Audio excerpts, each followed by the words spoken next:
Devara part 2 story అర్థం కావాలంటే అసలు దేవరా పార్ట్ 1 లో ఏం జరిగిందో ఒక నిమిషంలో తెలుసుకుందాం.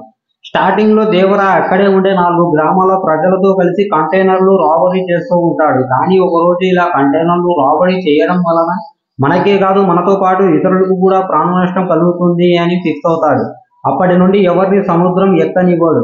అలా కాదని ఎవరైనా కంటైనర్లు రాబరీ చేయడానికి కానీ ఎవరైనా సముద్రం మీదకి వస్తే వాళ్ళకు భయం అనేది చూపిస్తూ ఉంటాడు. ఆ భయం అనేది వాళ్ళ కంటి ముందు కనిపిస్తూ చూపిస్తే వాళ్ళకు భయం అనేది ఉండదని ఎవరికి కనిపించకుండా సముద్రం మీదే ఉంటూ అందరికీ భయాన్ని పరిచయం చేస్తూ ఉంటాడు. ఇది దేవరా పార్ట్ 1 స్టోరీ. అంతేకాకుండా మనకు క్లైమాక్స్ వచ్చేసరికి చాలానే క్వశ్చన్స్ అయితే ఉన్నాయి. ప్రకాష్ రాజ్ కు దేవరా చనిపోయింది ఎలా తెలుస్తుంది? దేవరాను వరా కత్తితో పొడచాల్సిన అవసరం ఏముంది? అలాగే పోలీస్ వెతుక్కుంటూ వచ్చిన యతి ఎవరు? మురుగన్ను చంపింది ఎవరు? అలాగే దేవరాను చంపే ప్రయత్నంలో రాయప్ప హస్తం ఉందా? వీటికి సమాధానాలు తెలుసుకోవాలంటే మీరు పార్ట్ 2 స్టోరీ చూడాల్సిందే. దేవరా పార్ట్ 2 స్టోరీ తెలుసుకునే ముందు మన ఛానల్ ని ఎవరైతే సబ్స్క్రైబ్ అయితే చేసుకోలేదో సబ్స్క్రైబ్ చేసుకోండి మామ. ఎందుకంటే కౌంట్ అనేది చాలా తక్కువ ఉంది. అండ్ అలాగే మీకు వీడియో నచ్చితే లైక్ చేయండి. అలాగే ఇన్ఫర్మేషన్ అనేది మీకు కరెక్ట్ అనిపిస్తే మన ఫ్రెండ్స్ అందరికీ షేర్ అయితే చేయండి మామ. అలాగే సబ్స్క్రైబ్ చేయడం మాత్రం మర్చిపోకండి. లేట్ చేయకుండా దేవరా పార్ట్ 2 స్టోరీ తెలుసుకుందాం. వరాను తాను పెంచిన వాళ్లను దేవర కొట్టి వట్టున పాడేశాడు అనే విషయం భైరాకు తెలుస్తుంది. అప్పటి నుండి వర నా మనిషి అని భైరవ నమ్ముతాడు. కానీ దేవరాను తన చేతులతో చంపాలని సమయం కోసం ఎదురు చూస్తూ ఉంటాడు భైరవ. వర దేవరాకు ఎదురు వెళ్ళాడనే వరాను వాళ్ళ ఇంట్లోకి గ్రామంలోకి వరాను రానివ్వరు. అప్పటి వరకు వరాను ఇష్టపడుతున్న తంగమ్మ కూడా వర మీద కోపంతో ఉంటుంది. కానీ వరా గురించి అంతా తెలిసిన వాళ్ళమ్మ మాత్రం ఏమీ చెప్పలేకపోతుంది. అందరూ వరా మీద కోపంతో ఉంటే ఒకడు మాత్రం వరాతో బాగా మాట్లాడుతూ ఉంటాడు. అతడే రాయప్ప. ఇప్పటి నుండి వర భైరా దగ్గరే ఉండిపోతాడు. కానీ కొన్ని రోజుల తర్వాత ఆయుధ పూజ పోటీలు స్టార్ట్ అవుతాయి.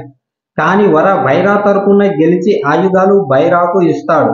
అప్పటి నుండి వర పైన దేవర గ్రామ ప్రజలు ఇంకా కోపంతో రగిలిపోతూ ఉంటారు. తర్వాత వరాతో సింగప్ప ఎందుకు ఇలా చేస్తున్నావు? భైరా చెప్పిన ప్రతి పని కూడా ఎందుకని చేస్తున్నావు అని అడుగుతాడు. అప్పుడు వర సింగప్పతో ఏదో జరుగుతుంది, దాన్ని ఆపాలి, లేదంటే మన గ్రామ ప్రజలే కాదు భారతదేశమే ప్రమాదంలో ఉంది. చాలా పెద్ద సంఖ్యలో అక్రమంగా ఆయుధాలు వస్తున్నాయి. సముద్రం మీదకు పోయి ఆయుధాలు తేవడానికి ఎవరో ఎదురు చూస్తున్నారు.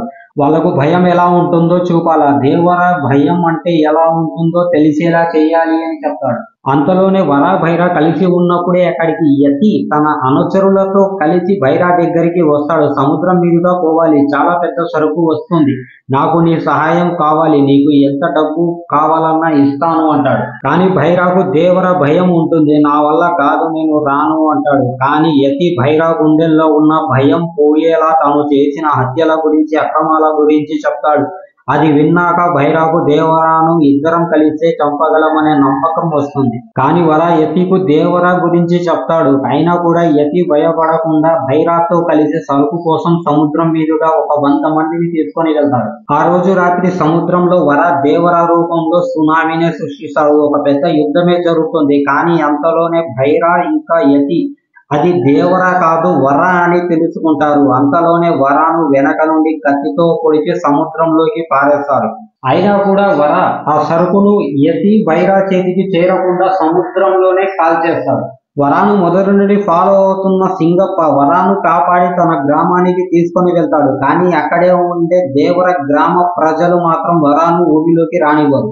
అప్పుడు సింగప్ప వరానే దేవరాగా ఎన్ని రోజులు మీకు అండగా ఉన్నాడు, దేవరాను ఎప్పుడో చంపేశారు అని దేవరా గురించి చెప్పడం మొదలు పెడతాడు. ఆ రోజు రాయప్ప చెల్లి పెళ్లిలో సముద్రం మీదట సరుకు కోసం వెళ్తున్నారు అని దేవరా మత్తులోనే వెళ్ళిపోతాడు. కానీ అక్కడ దేవరాను చంపేందుకు భైరా మనుష్యులు ముసుగులు వేసుకొని ఉన్నారు అనే విషయం దేవరా గ్రహిస్తాడు. అక్కడ తన మీదకు వచ్చిన వాళ్లను చంపి సముద్రాన్ని ఎర్ర సముద్రంగా మారుస్తాడు దేవరా. కానీ అంతలోనే మత్తులో ఉన్న దేవరా దగ్గరికి భైరా తమ్ముడు అలాగే రాయప్ప చెల్లి వస్తారు. దేవరాను చంపాలి అనుకున్న భైరా తమ్ముడు ఇంకా దేవరా మధ్య గొడవలోకి వెళ్లి రాయప్ప చెల్లి చనిపోతుంది. ఇది దూరం నుండి గమనించిన రాయప్ప తన చెల్లిని దేవరాయే చంపాడు అని అపార్థం చేసుకొని అదే కోపంతో దేవరాను కత్తితో పొడిస్తాడు.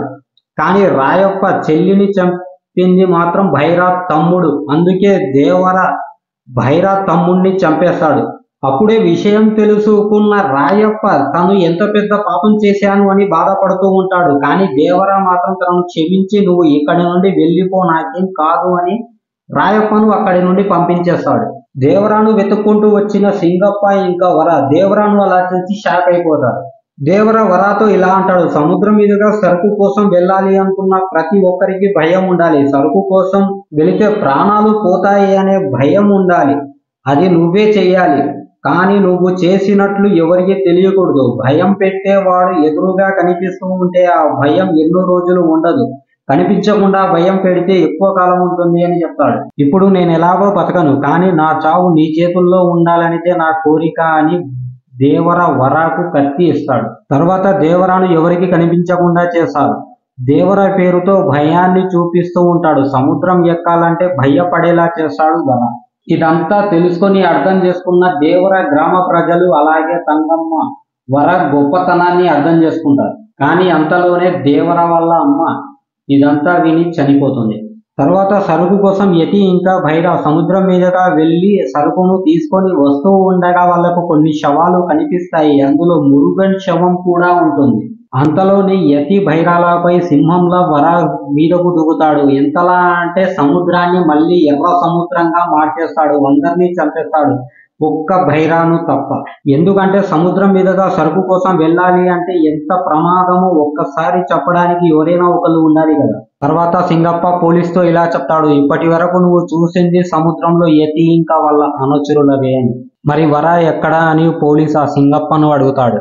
మళ్ళీ ఈ రోజు రాత్రి సరుకు కోసం యతి వాళ్ళ అన్న దయ వస్తున్నాడని తెలుసుకున్న వర వాళ్ళ కోసమే సముద్రం మీదకి వెళ్తున్నాడు. సో ఇదనమాట దేవరా పార్ట్ 2 స్టోరీ. సో ఇది కేవలం నేను ఎక్స్పెక్ట్ చేసి నేను అనుకున్నదే ఇది.